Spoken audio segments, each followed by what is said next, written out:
Oh no, Ellen. It's the end of 2021. Oh. And we I mean, isn't that a good thing? That is a good thing. It has been kind of rubbish. We've been back on the sofa, which is nice. That's nice. But other things... So a lot of it just sucked. The games didn't. Yeah, what didn't suck was the games. But you know what did suck was us.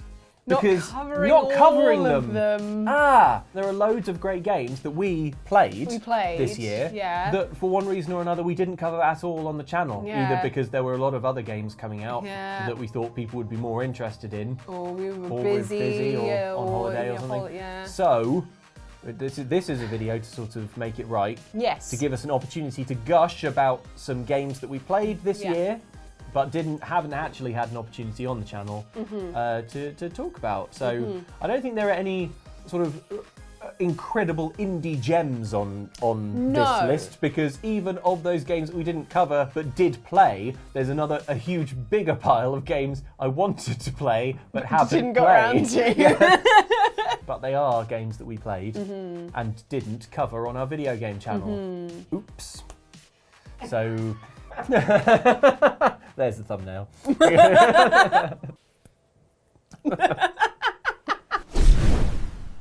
Well, there was a big game out this year on PlayStation, which I really liked, and I will be making a return to this holiday. It's Returnal. They've already seen the clip at this point. Yeah, oh no, or have they? Or were you leading into...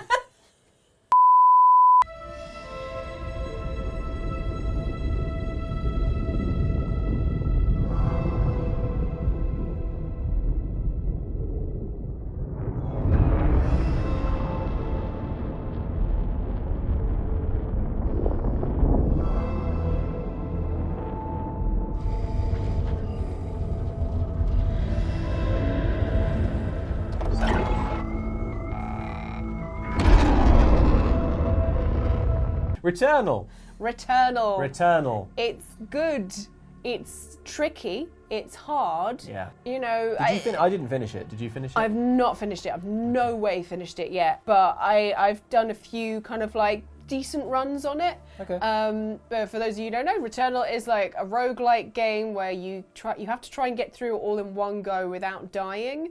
And if you die, you go back to the start. And that sounds irritating, but it's actually designed very well, like in Hades. If you played Hades, it's a similar kind of thing. Also, every time you die, you kind of like learn a little bit more about the main character, because like you're just like on this weird planet in the middle of nowhere, and like each loop has something slightly different in it. There's like a spooky house that you walk around. I did get that far. I got as far as the house and was like, what spooky house? the hell? There's all these like, it's all to do with like there's memories in there and you're uncovering different things. It's a really fun gameplay loop, to use the terms that they do. We're using the lingo. We're using the lingo to use the gameplay lingo. Yeah. Just using the lingo.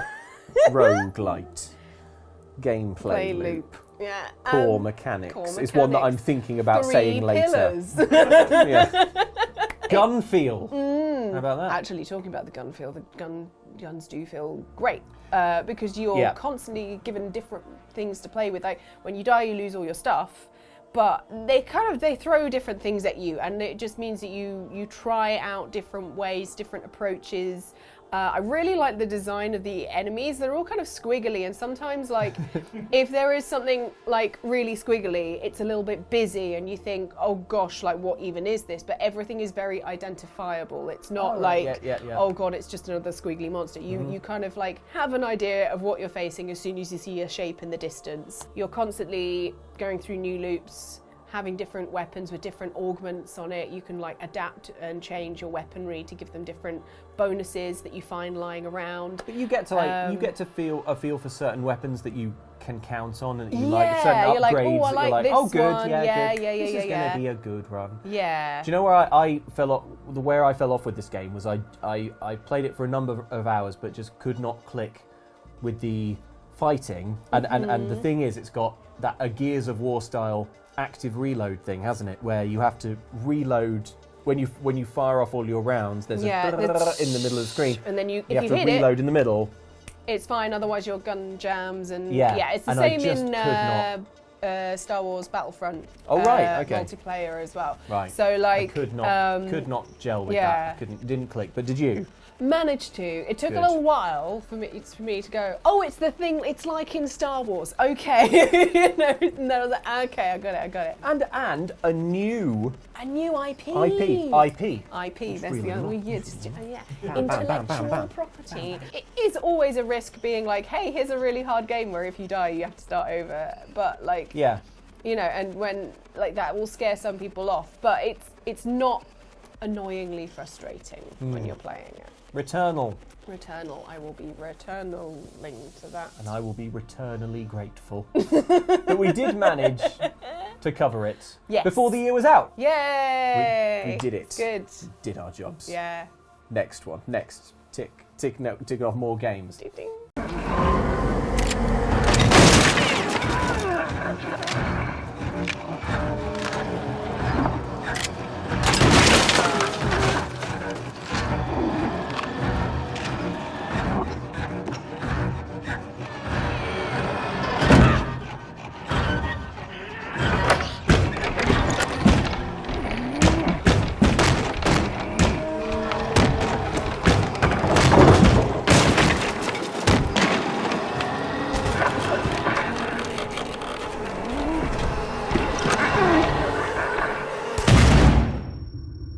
Little Nightmares 2.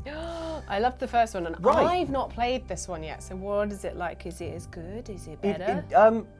I think it's kind of more. It doesn't have the impact of the first one, probably. Because it's the first one. It's like the first one. It's a kind of a platformer, mostly a sort of light puzzle horror game.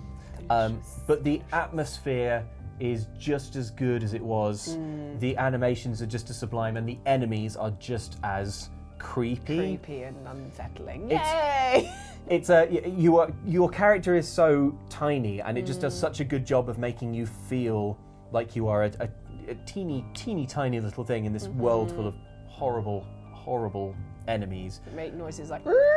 Yeah, there are some really impressive standout moments.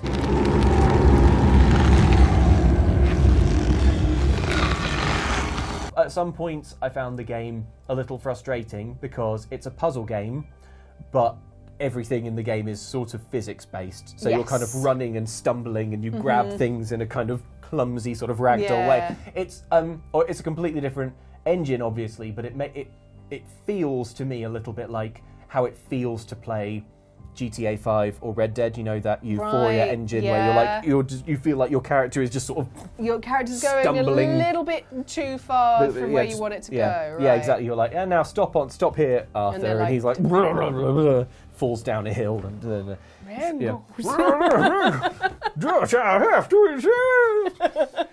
and when you're doing things that are time sensitive, like you have to get to this room while something's trying to chase you, quite often you will just die and have to do the same thing over and over again, and then it loses the impact of the scariness. But it's really fun. You have a little mate in this one, little pal. Do you play that as co-op, or do you switch between the characters? No, there's no co-op, which is a shame because it seems like it would be perfect for it because it's two characters. But they're not consistently together enough. Like sometimes one will disappear. So you have the bit where like my friend's gone. Oh no. Yes, and it plays with that feeling of like loneliness. Yeah. But in terms of like conjuring a vibe, it does such a good job. And the world is beautiful. So you'll run through a screen and see it for like a total of 10 seconds, but it'll be absolutely gorgeous. Yeah. It almost feels wastefully generous. Yeah. Really. It's kind of like beautiful environment that you're just like, yep. And, cool. and then you're done, and you're like, you run it and you're like, I'm going to be spending a little while on this screen. Oh, okay, no, guess not. Okay, fine, we're done here. Little Nightmares 2. We covered it in 2021. Electric Boogaloo. Little Nightmares 2, the squeakquel. I am so proud of you. Do you know what a birthright is, Peter?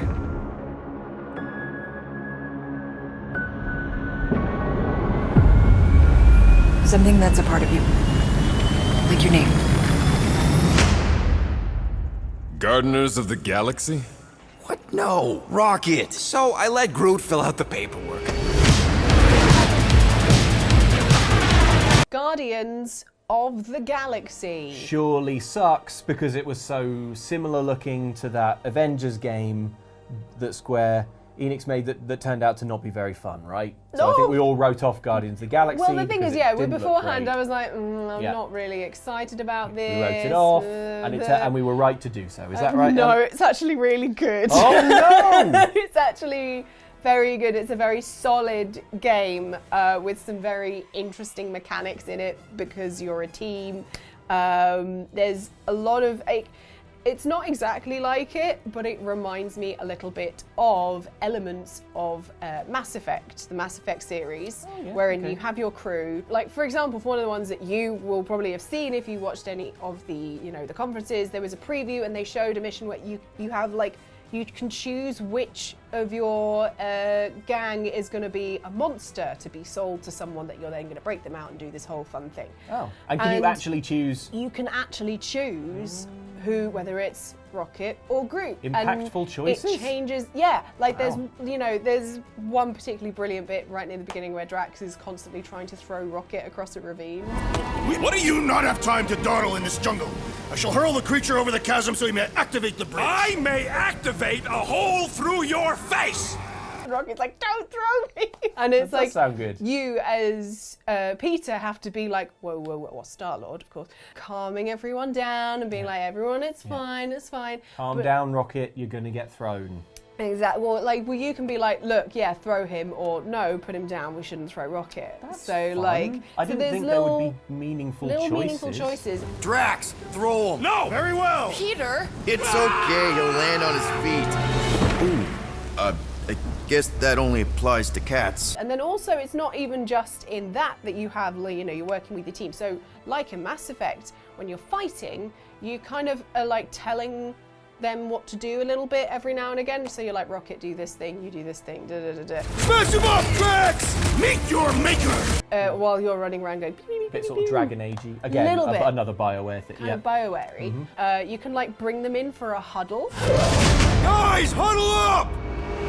Oh, I And saw if that, you give them like the good pep talk, then everyone's like, whoa, zhuzhed up. And then the fighting is spectacular and it's ridiculous. But like you have these moments where you can be like, right, everyone huddle around and let's get this Walkman playing some tunes. And everyone's like, woo! I've heard that having the licensed music is good. Yes. Playing. Yes. Obviously, probably can't play you very much of that. No. Come and get your love. No, you don't need it. Love. Come and Get your love. But yeah, it's really fun, and I think part of it is because they haven't gone for the live service model. Mike played the Avengers storyline campaign and said it was great. It's super fun. I played it for longer than I thought I would because every time it got to a cutscene it was really enjoyable, but then the gaps between the cutscenes got longer and longer, and suddenly it was like, now you're looking at a big globe and it's like, choose where on the thing you're going to go to harvest some resources, and there's not going to be any cutscenes if I go and harvest some resources. And the thing is, because like Marvel is like rich for interesting They characters. are rich. Yeah. The Avengers game had Ms. Marvel, who was adorable and was a really nice character, and it was just like, I think that was wasted a little bit. I might find a YouTube video of just the cutscenes. Yeah. But you're right about that as the games as service. Like, thing. and because they wanted to, get everyone playing at what they basically were trying to do Destiny, but with the Avengers. I wish that the people who made the Avengers had the opportunity to do that, because I don't think the developers were like, let's make it live service. I think the publishers were probably let's do this and let's monetize the hell out of it. Whereas they've not done that. Will They've been a bit anything for the Hawkeye gameplay. It's also made by the same people who made Shadow of the Tomb Raider.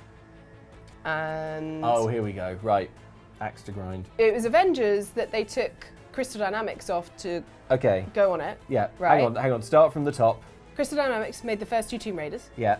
Then the third one was taken away from them and given to Eidos Montreal so that they could make the Avengers. Yes. Okay, so they made the Avengers, was kind of okay. They made Shadow of the Tomb Raider it wasn't bad, just not as good as the other two.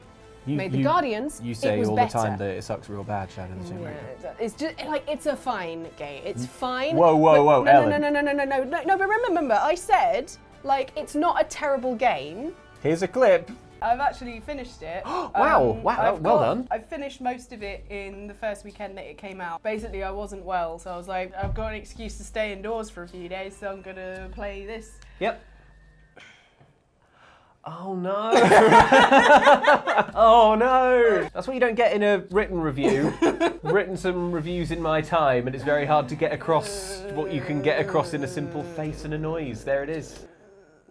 I mean, really, what more do you need to know? I'm pretty sure on every opportunity I know, since, but in you've the been video, like, and I hate Shadow of the Tomb Raider. That's jokingly, but in the original video, Okay. I did say that it's not a terrible game. It's just not as good as the others, and so it's a Right. letdown when it's the final Okay. one in the trilogy. Blah blah blah blah. Basically, my summary is when I finished Rise of the Tomb Raider, I wanted to wipe it from my memory so I could play it again. When I finished Shadow of the Tomb Raider, I wanted to wipe my memory and pretend I'd never made it, and it didn't. I'm like, and that's so harsh because it's honestly a good game. It's not a bad game. It's totally fine. But seeing Guardians of the Galaxy and comparing it to Avengers, I think they should have just given the Avengers to Eidos Montreal because they did a very good job. And then they could have kept Crystal Dynamics on Tomb Raider, and then Eidos could have just made two very good Avengers games, Right, okay, I'm with you. being the Avengers and Guardians of the Galaxy. The path not taken. But I do think most of the problems with the Avengers was not the development team and was more, hey, we need to look at these free costumes from Virgin Media. You want this, right? People will want to see Hawkeye in a Virgin Media suit. They'll pay anything. Long story short, Guardians of the Guardians Galaxy, good. And they're some of my favourite films in the MCU, and it's nice because while they obviously, have hints of that in it, they are still very much their own thing, which I think is a sensible idea. And let no one say that we didn't cover it in 2021. We did, so. Yeah.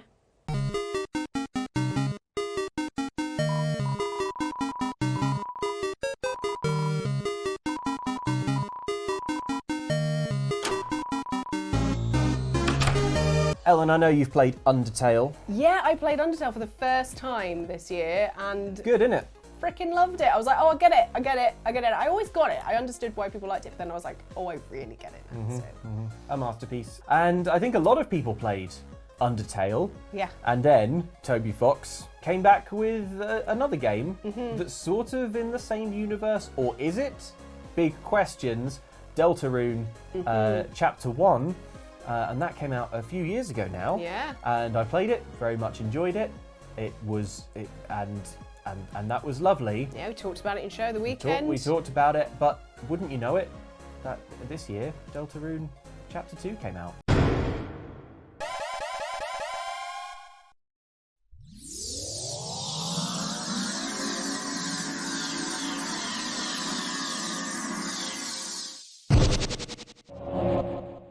I put aside a couple of hours to play Deltarune Chapter 2 because Chapter 1 was quite small. It was like you could breathe through it in a few hours.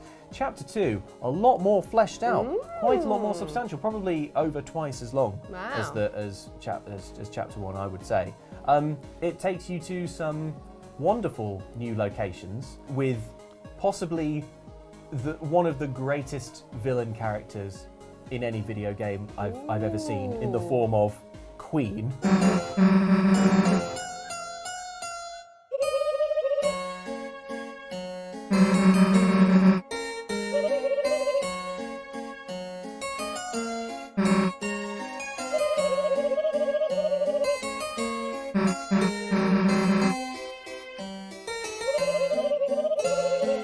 Queen is so cool. She's so rad. And this one gets more into the characters that you're playing. The thing with Undertale was always that you can play the thing non-violently and you can spare every enemy.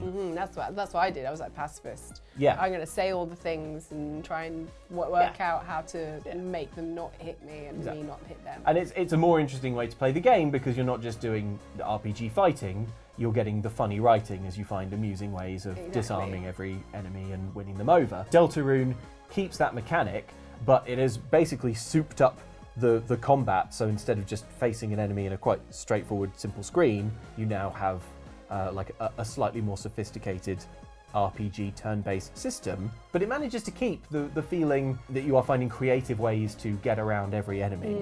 I would say it doesn't feel as difficult as Undertale felt. Undertale's quite hard. Undertale is hard, yeah. Certainly at certain points, and if you choose certain things. I never found Deltarune Chapter 2 very hard, but that's exactly what I wanted. It's like settling into a comfy armchair of just, oh, I'm back in the Undertale world.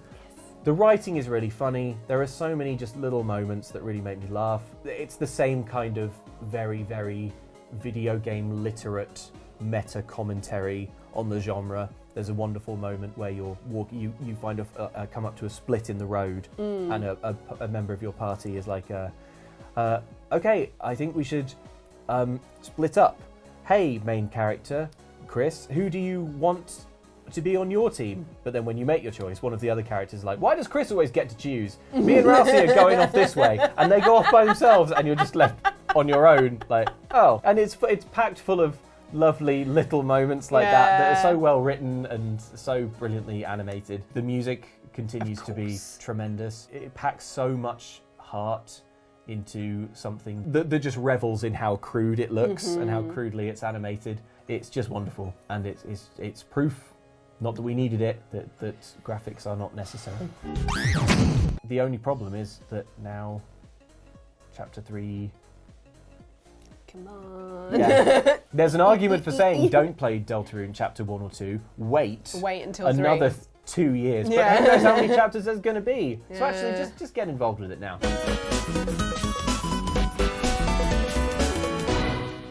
And the thing about Deltarune Chapter 2 is that we did cover it on Outside Xtra in 2021. Yeah. Check the date under this video. Yeah. It's a fine day for the Festival of Heroes here in Megalopolis. Don't you think it's weird to throw a celebration for us? I mean, we haven't done anything heroic in years. What if everyone thinks we're washed up? Oh, what if we are washed up? Luckily, we will not need to perform any heroics. Unless you count smiling and waving. Right. So, you know the PlayStation mascots where there's a big one and a little one? Jack and Daxter. No, the other one. He's like a little kind of like Fennec Fox looking thing and a robot. Oh, Nathan Drake and his best friend Crash Bandicoot. That's it, right? Oh, it's a Demon Souls and Spider-Man. It's Ratchet and Clank. Kratos and... Wait, spoilers. Kratos and the boy. I can't believe... I'm glad I played it now. I played God of War this year. That was fun. If you didn't, look, that was your fitting punishment if you didn't play God of War yet. But Ratchet and Clank, there was a new Ratchet and Clank, and it was really, really, really fun. It was a lot of fun. I've not finished it yet, but I put a lot of hours into it, and I really enjoyed it. It's just... the most beautiful game gorgeous. You've ever seen. It's amazing. Like... It's lush. It's great. You're going to all these different environments. I really love like the kind of like it looks like a shanty town almost, but the very like cyberpunk area. Oh yeah, quite near early the in the beginning, game you get together. Yeah, you go walking around there, and there's like nightclubs, and then you go and have a fight with a thing, and then you get pulled through into like a beautiful, lush thing. Wow. I am glad to see you have survived the journey. Now die. There's a big dinosaur thing that you have a fight with, and like the raindrops on the ground. I remember just like I played, I don't know, maybe 5 hours of the game, but I didn't get very far because honestly I just kept stopping to gawk at stuff because everything. I was like, this is the most beautiful game I've ever played, which makes sense because it's a PS5 exclusive, so they can focus on that hardware, and you know it is an exclusive, so they should be taking advantage of that new power. And the new controller, new stuff. I was like, I don't know anything about Ratchet and Clank. Yeah. Why is the most beautiful game I've ever seen about this small sarcastic fox and his little robot friend? And it feels good to play. Yeah, it feels good. And it's also like, I'm the same. I'd not really played much Ratchet and Clank. So jumping in, I was like, am I going to understand what's going on? And no, you can't kind of like have a crash course at the beginning where there's like a parade or like, these are all the villains that they've been. Yeah, visually overwhelming parade. Like, oh, okay. There's a lot in there for fans, but even if you haven't played it before, it's just a solid game. Like, I felt like I was pressing a lot of buttons to do things. Yeah. So like, there's lots of different complicated things. Not like because it's a platformer, but you have a gun the whole time. You have a gun. You've got like, and there are there's a loads good of different combat weapons. System. Yeah, exactly. You're switching between things. It's a lot of fun. Just like when there's waves of enemies coming at you, and you're just like, whoosh. They are fun to shoot. And yeah, because actually I played it very close to playing Returnal, and I was like, this is almost like just as solid as Returnal. Yeah, it was that's really what I good. said, Like for like a game that is, you know, suitable for kids. I was like, this one's good. But yeah, I really enjoyed the characters. They didn't grate on me at all. I was a bit worried, like playing a game like which has like, you know, sarcastic 90s characters for children, and it was just like. No, actually, they're quite endearing. The new character, the purple one, oh gosh, what's her name? Crystal from Star Fox. No. She's also, like Ratchet, got a tool-based name. She's not a spanner, but it's something Spanner. like... Trowel. Wait, let me... Dowling rod. No, it's really cute. Okay, Wrenchy. Wrenchy. Screwdriver. Lathe. Sander. Is it Sander? Is she called Sander? Lug nut. You want to know what I've just done? What? Is I've just Googled Jack and Daxter because the dabbing in time. Sorry. Can I give you a clue? Yeah, give us a clue. Like. Begins with an R. Rocket, raccoon. Wrenchy. Renfair. It ends with a T. It's like Ratchet. Yeah. And it is a tool thing, isn't it? But it's not a tool. Rivet. That's it. We got there in the end. I'm so sorry, Rivet. She's sort of like a freedom fighter character, so a lot of the characters that you bump into know who she is and are like, oh, hey, we'll help you. The cutscenes are so beautiful They as well. are gorgeous. They are really. Like, I was just sitting there going, oh, so good. Such animated fur. Really wafting around. Yeah, you kind of want to just get like the ears and just be like, just get it. Your ears, Ratchet. Not you, Clank. You're not soft. If you are into platformers, which I think we both are, yes, there's not a great, in terms of like big budget 3D platformers, there aren't many. There aren't a huge number. There are basically none, actually. No. So, if you played a lot of Mario Odyssey already, I would, do hop on this because it is fun. It's good, and with the kind of like portal mechanic, you've got like a grappling hook, so there's a little bit of Spider-Man in there as well. And like the vision, they're just showing off. I know. It's just jaw on the floor. It's so gorgeous. In 10 years, we'll be like, that looks rubbish. Ratchet and Clank. It's very good. What's it called? Rift in Time? Rift Apart. Rift Apart. Race to Riften. Yeah. Ratchet and Clank. Covered in 2021 on Outside Xtra. Put that on the box when you do the special edition. Outside Xtra covered this in 2021.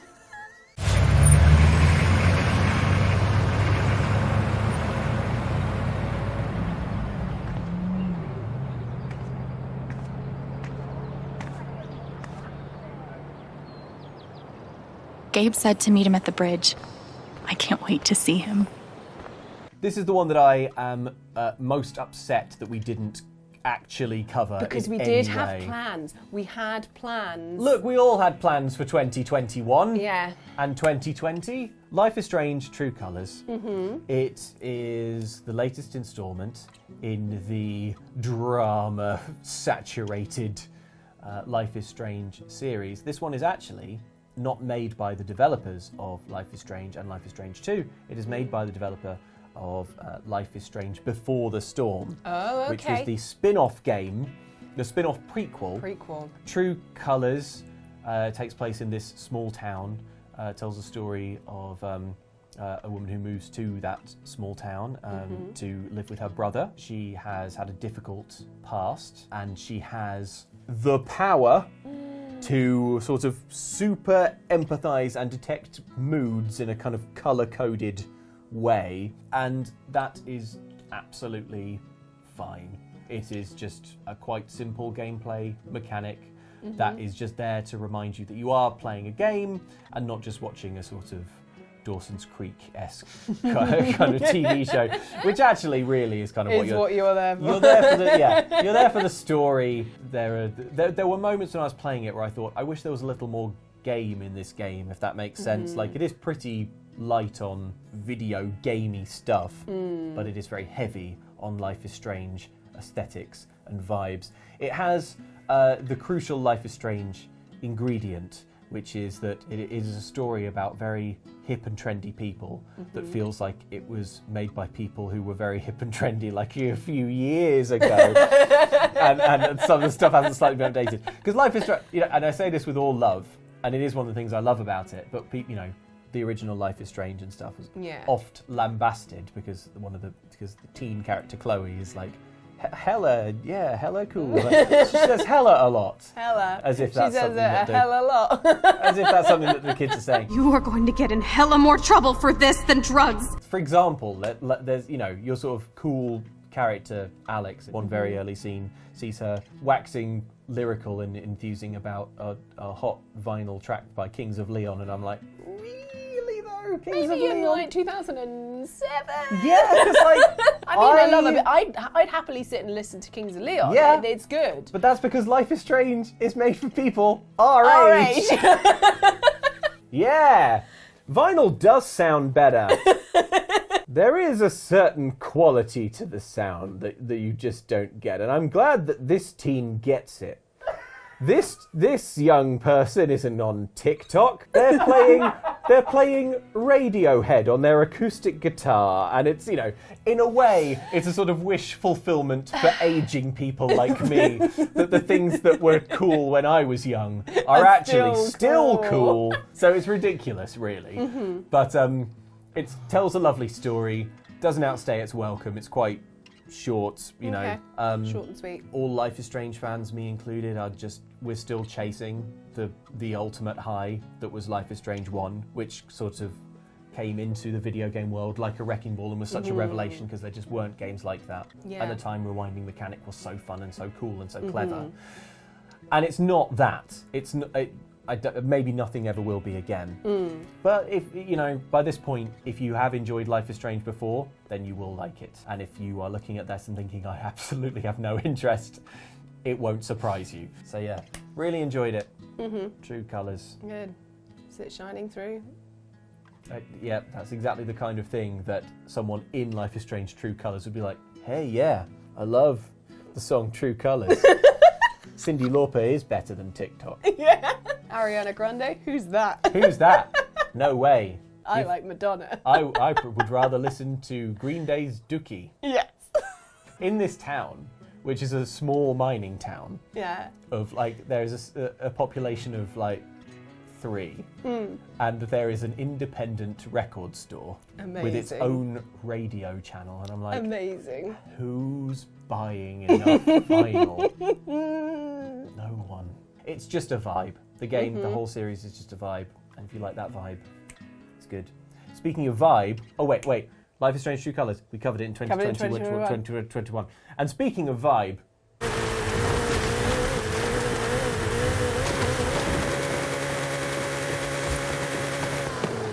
have arrived at your destination.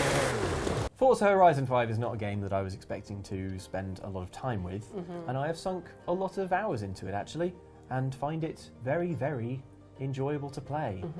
And I'll tell you why, Ellen. Yeah. It's very chill, and it's very beautiful, and you just drive around, and you do races or different challenges, and there are so many, and they're all over the map. You can really do whatever you want, and there's no pressure. I'm not even sure you can complete Forza Horizon 5. It's not that kind of game. It's just what do you want to do? Yeah. You want to drive around in the mud? You want to drive around on a nice road? You want to do a jump? Friend? Would a jump make you happy? Because you can do a big jump. If you like. They've taken all the boring bits out of car games. Yes, that's a great way of putting it. Is the way, like, because the thing is, growing up, I always wanted to really, like, I used to, like, I had some, like, F1 style, like, drive around a track, and I just didn't find that kind of, like, I think if I was sat with Mike, I wouldn't be saying this. I just didn't find this that, is like, a safe place. Technicality and just trying to win a race, whereas, like, Forza Horizon series, you're basically given this open world and like it's littered with different tracks that you can try, or you can just drive around and do what you want. They populate it with like animals and different things around the place. Because in the one that was set in the UK, like you could bowl through like a dry stone wall and the bricks would be like, and the game like doesn't the care. Details. The game there's like a sort of skill combo thing that you can get going. The game gives you points when you smash things. The game gives you points when you don't smash things. Yeah. Like when you nearly smash something but don't. Or when you don't go near anything. The game's like, whatever you're doing, it's cool. Yeah. I'll tell you what, the reason it really hooked me is because when you level up, it gives you a free spin on this kind of roulette wheel thing, and it sort of spun, and I was like, well, what is this? And then I unlocked a car, and then it takes you to a screen where it shows you a sort of Panini sticker book style Pokédex of all the cars in the game, and it's like, gotta catch them all. And you unlock cars real quick for doing like this and that. I love stuff and so like there's that. always just new cars popping, and I'm like, ooh. And all the cars feel very satisfyingly different, and I'm like, and there's an auction house. It's basically like a little in-universe eBay that other people like online are sort of bidding on. Sometimes I'll fire up the game, be like, do a few races. Although I might just check in on the auction house because I really like the rally cars. I like how they look, and so I'll go and I'll be like, oh yeah, let's find like a sort of nice looking rally car or something. And like, 3 minutes left on this one. Yeah, I'll put in a bid. But now I've got to sit here for 3 minutes because I'll probably get outbid and I'll need to be quick on them. and yeah, I'm just finding unlocking the cars very rewarding. There are so many, I suspect it would be a huge undertaking to get them all. But if they're really throwing them at you enough, like I found, like I love it when games do that. Like Borderlands 3 was really good with that with guns. They're like, hey, here you go, here's a new gun, here's a new thing, here's a new toy. Yeah. You don't want games like that to feel grindy. Yes, like, that's exactly it. Especially like a car game where like I hate the ones where they're like, okay, you've got the baby car for like 10 races until you can afford the new one. But if you're just like, try a new thing. Yeah. Love stuff like that. But yeah, like the Forza Horizon series is just fun. Like, it is just fun. It's just pure fun. And that's what I wanted in a car game when I was younger. Very arcadey. There's also quite a clever battle royale mode. Ooh. And I was thinking like, oh, well, this will be, I don't know, we all do a race and like the people keep dropping off like at the bottom or something. But no, it's like Fortnite with a shrinking zone. So your cars are parachuted. You all start off in crappy cars. Yeah. In Beetles actually. Oh no. No, and but like littered around are like car drops, so like better cars. So you land on the ground. You're like, right, got to get to an improved car, a faster car. But obviously everyone else is also heading for like the car drops. So you get another car. If you encounter another player and get too close to them, you can end up locked in a race with them, and then you have to race to a certain point across the map, and the loser is eliminated. Oh my god! Yeah, and that's how people get eliminated from the battle royale. That's clever. It's actually really compelling. There's also lots of great online stuff. You can do the whole thing in co-op and make a convoy. And when you do a race, it'll populate your opponents with from your friends list. Yeah. Which, even though that's not actually Mike driving, you can. It's a racing game where you can beat Mike. Yeah. He's there, and it's like Mighty 7. That's his avatar. And he's like, and I'm overtaking him, being like, Mike, thought you were supposed to be good at these games. I entered a race, and the game said, hey, you're winning all your races. Do you want to up the difficulty for more rewards? Yeah. It actually said on screen, you're winning easily. And I was like, I like this game. I like it a lot. A real surprise. I didn't expect it would hook me at all. But yeah, it has. That's good. And we covered it in 2021. Yeah.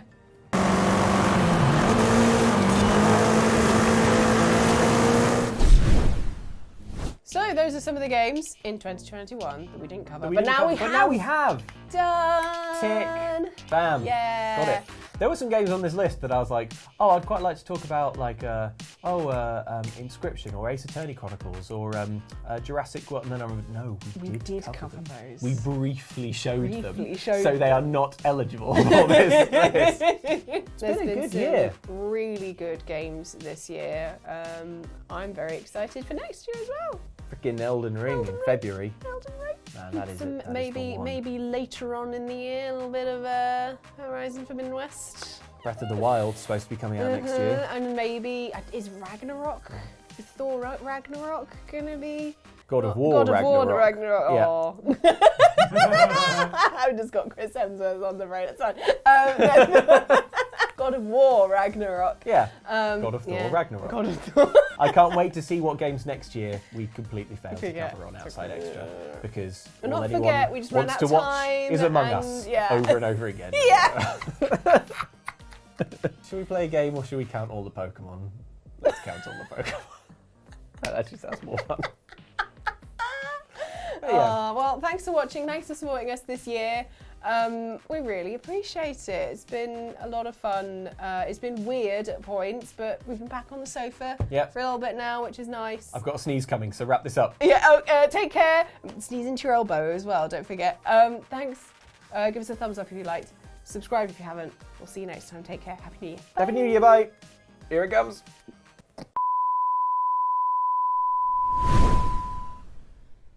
It actually went away, but I thought we could, if we cut.